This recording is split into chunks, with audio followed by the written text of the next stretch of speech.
நாம் தியானிக்கலாம். எல்லாம் சேர்ந்து ஒரே வேளையிலே வாசிப்போம். சங்கீதம் 43 சங்கீதம். எல்லாம் சேர்ந்து வாசிக்கலாமா?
ஹல்லேலூயா, ஹல்லேலூயா, ஹல்லேலூயா. அருமையான ஆண்டவருடைய பிள்ளைகளே, இந்த 43 சங்கீதம் சமீபமாக தான் நாம தியானிச்சோம். ஆனா இந்த காலவெளியிலே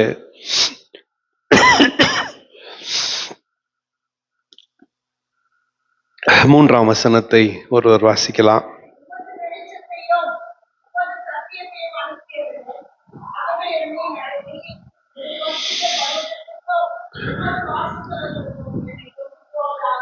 ஆமென். இன்னொருத்தர் வாசிக்கலாம்.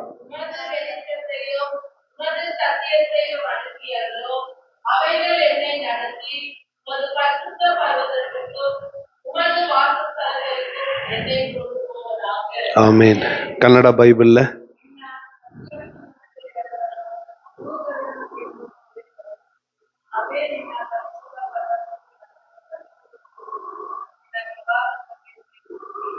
ஆமென். எல்லாம் சேர்ந்து வாசிக்கலாம்.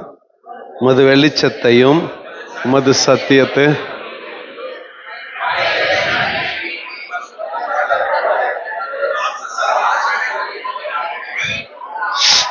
ஆமென்.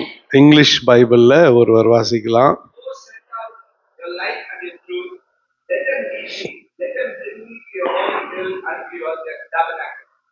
ஆமென். ஹல்லேலூயா, ஹல்லேலூயா. 42வது சங்கீதத்தினுடைய தொடர்ச்சி தான் இதுன்னு வேத ஆய்வாளர்கள் சொல்லுகிறார்கள். இந்த சங்கீதத்திற்கு பின்னணி என்னவென்று சொன்னால், அநீதி தலைவிரித்தாடுகிறது. பக்தி இல்லாத ஜாதியார் சந்ததியார் எனக்கு விரோதமாய் எழும்புகிறார்கள். சூதும் அநியாயமான மனுஷர்கள் எனக்கு விரோதமாய் நிற்கிறார்கள். அவர்களுக்கு முன்பதாக என்னை தப்புவியும். அப்படியானால் நமக்கு விரோதமான சூழ்நிலை இருக்கிற நேரத்தில் எப்படி நடந்து கொள்வது? ஹல்லேலூயா. எப்படி நடந்து கொள்வது? தாவீது சொல்லுகிறார் புதமான ஒரு ஆலோசனை, சங்கீதக்காரன் சொல்லுகிற ஆலோசனை. உமது வெளிச்சத்தையும் உமது சத்தியத்தையும் அனுப்பியறலும். ஆண்டவரே, உம்முடைய வெளிச்சத்தையும் உம்முடைய சத்தியத்தையும் அனுப்பியறலும். அனுப்புனா அவைகள் என்னை நடத்தி உமது பரிசுத்த பர்வதத்திற்கும் உமது வாசஸ்தலங்களுக்கும் என்னை கொண்டு போவதாக. ஆண்டவருடைய சத்தியம் நம்மை எங்க கொண்டு போகும்?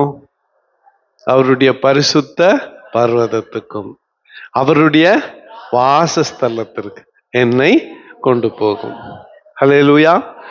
அப்போ இது சத்தியத்தையும் அறிவீர்கள், சத்தியம் உங்களை அப்போ மரண கட்டுகளிலே, வியாதியிலே, பலவீனத்திலே, கஷ்டத்திலே தவித்து கொண்டு இருக்கிறவர்களை சத்தியம்தான் விடுதலை ஆக்குமானால் அது இயேசுவே அந்த சத்தியம்.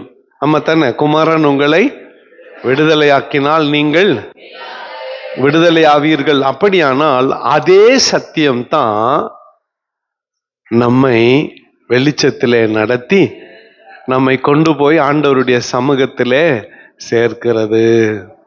ஹல்லேலூயா. கொஞ்சம் இந்த இந்த வார்த்தைய சத்தியத்தை இயேசுநாதரோட தொடர்பு படுத்திக்கணும். உண்மையா சொல்லணும்னா தாவீது என்ன கேட்கிறான் தெரியுமா இந்த வார்த்தையில? ஆண்டவரே, உம்முடைய குமாரனாகிய இயேசுவை அனுப்பும். பைபிள்ல இயேசுநாதர் என்ன சொல்லிக்கிறாரு? நானே இந்த உலகத்திற்கு வெளிச்சம். கரெக்டா? வெளிச்சம் யாரு? சத்தியம் யாரு? இப்ப இந்த ரெண்டையும் அனுப்பும்னு கேட்கிறான். யாரு? தாவீது. நம்ம கேட்க வேண்டியது இல்லை. ஏன்னா அவர் ஏற்கனவே என்ன பண்ணிட்டுக்கிறாரு? வந்துட்டுக்கிறாரு. சத்தியத்தையும் அறிவீர்கள், சத்தியம் உங்களை விடுதலையாக்கும். அருமையான ஆண்டுடைய பிள்ளைகளை, இவைகள் அதாவது வெளிச்சம், கர்த்தருடைய வெளிச்சமாகிய ஆண்டவராகிய இயேசு கிறிஸ்து அல்லது சத்தியமாகிய வார்த்தையானவர் நம்மை நடத்தி, ஒரு இல்லையா சொல்லுங்க, நாம கவனிக்க வேண்டிய வார்த்தை நம்மை நடத்துறதுன்னா, நடத்துறது ஒரு பொருளாதார வார்த்தை. பொருளாதார வார்த்தைனா ஃபைனான்சியல் டேர்ம். கர்த்தர் நித்தமும் உன்னை நடத்தின்குத, தினந்தோறும் சோறு போட்டு தண்ணி குடித்து உனக்கு ஒரு குறையும் இல்லாம பாதுகாக்கிறாரே, அதுக்கு தான் பேர் என்ன? நடத்தி. பாருங்க, உங்களுடைய சத்தியம் என்ன பண்ணட்டும்? நடத்தட்டும். ஹல்லேலூயா. அப்ப இந்த மாசம் முழுக்க இந்த சத்தியத்தை நாம் பற்றி கொண்டால் என்ன கேரண்டி? நல்ல சாப்பாடு கேரண்டி. ஆகார குறைவு இல்லை. ஹல்லேலூயா. இந்த வருஷம் இந்த மாசம் என்ன குறைவு இல்லை? சொல்லிடுங்க பக்கத்துல எல்லாருக்கும். டெய்லி கறி தான். உடம்புக்கு நல்லது இல்லை. ஆனா ஓகே. அப்போ ஆண்டவர் என்ன பண்ண? ஆண்டவருடைய வார்த்தையும் வெளிச்சமும் நம்மள என்ன பண்ண போகுது சொல்லுங்க? நடத்தி அதை எங்க கொண்டு வரோம் நம்மள? அப்படின்னா உன்னை குறைவில்லாம வச்சுக்க போறாரு. நீ எங்க வரணும்? அங்கதான் விஷயங்குது. இங்க இது வரல நல்லா இருந்துச்சையா, இங்க வந்துடுறியா அப்படின்னா அதுதான் முக்கியமான இடம்.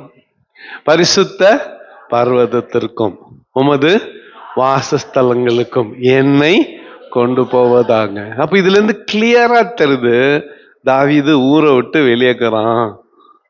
நம்ம தானே பரதேசியாக்குறான். வெளியே எங்கேயோ கூடாரத்துல அல்லது கொகையில தங்கின்னுக்கிறான். ஆண்டவருடைய சமூகத்துக்கு வர வாய்ப்பு இல்லை,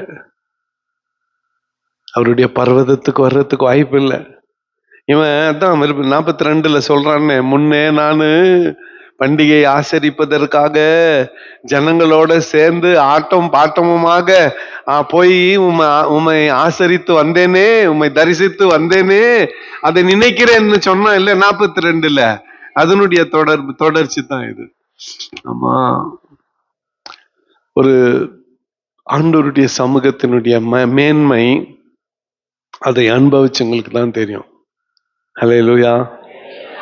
ஹல்லேலூயா சொல்லுங்க. ஆண்டவருடைய வாசஸ்தலத்தில் இருக்கிற ஆசீர்வாதம், அப்பா வீட்டினுடைய ஆசீர்வாதம், blessings of father's house, அப்பா வீட்டினுடைய ஆசீர்வாதம் உன்னை திருப்தியாக்கும். அவர் நித்தமும் உன்னை நடத்துவார். அவருடைய வசனம் உன்னை நடத்தும். அவருடைய வெளிச்சம் உன்னை நடத்தும். இருளில நடக்கிறவர்கள் தடுமாறுவார்கள், வெளிச்சத்திலே நடக்கிறவர்களுக்கு தடுமாற்றம் இல்லை. உன் காலை தள்ளாட விட்டார், உன்னை காக்கிறவர் உறங்கார். நீ தடுமாற போவதில்லை, நீ தடுமாற போவதில்லை. இந்த மாசம் முழுக்க ஆண்டவர் உன்னை நிறைவாய் நடத்த போகிறார். இந்த மாசம் முழுக்க கர்த்தர் உன்னை ஆசீர்வாதமாய் நடத்த போறார். அதுக்கு ஒரே ரீசன் என்னன்னா, அவர் வெளிச்சமானவர், அவர் வார்த்தையானவர். அந்த வெளிச்சமும் வார்த்தையும் அவர் வந்து உன்னை என்ன பண்ண போறாருன்னா, நித்தமும் உன்னை நடத்தி உமது பரிசுத்த பர்வதத்திற்கும் உமது வாசஸ்தலங்களுக்கும் என்னை கொண்டு போவதாக. ஹல்லேலூயா. கொஞ்சம் இந்த எப்பவுமே எருசலேம் மலை மேல ஏறினா பள்ளத்தாக்குல வீடுகள்லாம் இருக்குல்ல, சுத்தி மலை. இப்போ பிரம்மாண்டமான வீடுகள், பெரிய சிட்டி, இப்போ மிகப்பெரிய சிட்டி, இப்போ நிறைய வீடுகள் இப்போ. ஆனா அப்போ எருசலேமை சுற்றி பண்டிகை ஆசரிக்க வந்தா வெறும் என்னத்தான், கூடாரங்கத்தான். பண்டிகை ஆசரிக்க வந்தா என்ன போட்டுப்பாங்க, எல்லாம் டென்ட் போட்டு அதுல இருப்பாங்க. ஓகே, அதத்தான் தாவீது வாசஸ்தலங்கள்னு சொல்றான். ஏன்னா அது ஆண்டவரை துதிக்கிற நேரம், அவரை ஸ்தோத்தரிக்கிற நேரம், அவரை உயர்த்துகிற நேரம், அவரை மகிமைப்படுத்துகிற நேரம், அவர் இறங்கி வந்து நம்முடைய தேவைகளை சந்திக்கிற நேரம், அவர் வந்து நம்மோடு இடைப்படுகிற நேரம். ஹல்லேலூயா. எல்லாரும் வந்து ஆண்டவர் வரலன்னா வேஸ்ட், அந்த ப்ரோக்ராமே வேஸ்ட். எல்லாரும் வந்துட்டுக்கிறாங்க, ஆண்டவர் வரலன்னா உண்மையாகவே அது என்ன, வேஸ்ட். யாருமே வரல, ஆண்டவர் இருக்கிறாருன்னா அதுதான் ரொம்ப சக்சஸ் ஆன ஒரு ப்ரோக்ராம். அவர் நம்மை விட்டு விலகுவதில்லை, அவர் நம்மை கைவிடுவதே இல்லை. ஹல்லேலூயா. அவர் நித்தமும் நிச்சயமாக நம்ம இந்த மாதம் முழுவதும் குறைவில்லாமல் நடத்தி அவருடைய பரிசுத்த பர்வதத்திற்கும் அவருடைய வாசஸ்தலங்களுக்கும் நம்மை கொண்டு போய் நிறுத்துவார். ஹல்லேலூயா. இதே தாவீது தான் கர்த்தருடைய ஆலயத்துக்கு போவோம் வாருங்கள் என்று அவர்கள் எனக்கு சொன்னபோது நான் மனமகிழ்ச்சியா இருந்தேன். அந்த டிசையர், அந்த வாஞ்சை ஆண்டுடைய சமூகத்துக்கு போறதுனால அதனால கிடைக்கக்கூடிய நன்மை, அதனால கிடைக்கக்கூடிய திருப்தி, அதனால் கிடைக்கக்கூடிய நிம்மதியை ருசித்தவன், அனுபவித்தவன் தாவீது. அதனால தான் சொல்றான், உமது வெளிச்சத்தையும் உமது சத்தியத்தையும் அனுப்பி அருளும், அவைகள் என்னை நடத்தட்டும், உமது பரிசுத்த பர்வதத்திற்கும் உம்முடைய வாசஸ்தலங்களுக்கும் என்னை கொண்டு போகட்டும். ஹல்லேலூயா. ஹல்லேலூயா சொல்லுங்க. நாம தாவீது ஊரை விட்டு வெளியே வனாந்திரத்துல தங்கி இருக்கும் பொழுது அவன் தன் வீட்டை யோசிக்கல, மனைவி மக்களை யோசிக்கல. எதை யோசித்தான்? ஆண்டவருடைய ஆசரிப்பு கூடாரத்தை யோசித்தான், ஆலயத்துக்கு போறத பத்தி யோசித்தான். ஏன்னா அங்க போயிட்டா எல்லாம் கிடைச்சிடும். அதுதான் இங்க ஒளிந்து கொண்டிருக்கிற ரகசியம். நாம அத இருட்டுல தேடின்கிறோம், வேற எங்கேயோ இருட்டுல தொலைச்சிட்டு வெளிச்சத்துல தேடின்கிறோம், எங்கேயோ தொலைச்சிட்டு எங்கேயோ தேடின்கிறோம். ஆனா ஆண்டவர் நம்மை வெளிச்சத்துல சத்தியத்துல நடத்த வல்லவராயிருக்கிறார். அவருடைய பிரசன்னத்தினால் நம்மை திருப்தியாக்க வல்லவராயிருக்கிறார். அவருடைய முகத்தின் சாயல் நம்மை திருப்தியாக வழி நடத்தும். இந்த மாதம் முழுவதும் அவரே நமக்கு துணையும் ஆதரவுமாக இருந்து வழி நடத்துவாராக. கர்த்தர் தாமே இந்த வார்த்தையை நமக்கு ஆசீர்வதித்து தரட்டும். கண்களை மூடி நாம் கர்த்தரை நோக்கி பார்க்கலாம். அருமையான ஆண்டவருடைய பிள்ளைகளே, ஆண்டவரே உம்முடைய வெளிச்சத்திலும் உம்முடைய சத்தியத்திலும் என்னை நடத்தும் ஆண்டவரே. அப்பொழுது நீ ஆண்டவரே உம்முடைய வெளிச்சமும் உம்முடைய சத்தியமும் உம்முடைய சமூகத்தில் என்னை நடத்துவதாக, உம்முடைய பிரசன்னத்தில் என்னை நடத்துவதாக, உம்முடைய ஆண்டவரே உயர்ந்த அடைக்கலத்தில் என்னை நடத்துவதாக, உம்முடைய